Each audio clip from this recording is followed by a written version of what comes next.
Mahakal recording studio Belaganj गया।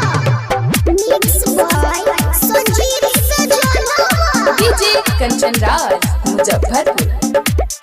जाना ही के करा से चला हो चकरावा हमारा ना दे मी जाके कहा देवो घरवा। जाना ही के करा से चला हो चकरावा हमारा ना दे मी जाके कहा देवो घरवा।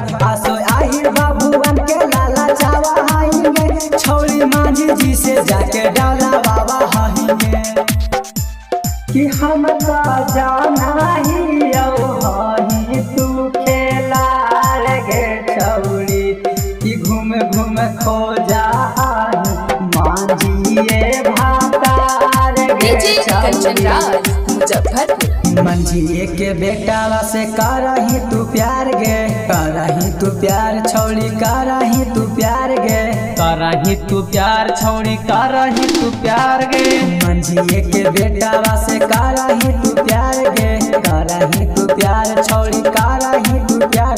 आगे के करा से इजी करा बाबा हाहिंगे छौड़ी मांझी जी से जाके डाला बाबा हाहिंगे।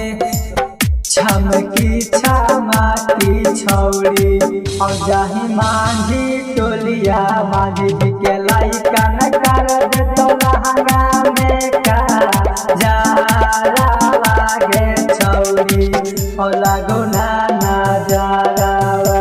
महाकाल रिकॉर्डिंग स्टूडियो बेलागंज गया। डीजे कंचन राज मुजफ्फरपुर। किया के छौड़ी आगे से मत मंझिया मन पीछे से पसा मनवा गे छौड़ी। किया के छौड़ी आगे से मत मंझिया मन पीछे से पसा मनवा गे छौड़ी पीछे से पसा मनवा गे छौड़ी। चढ़ल हौला गनिया मंझिया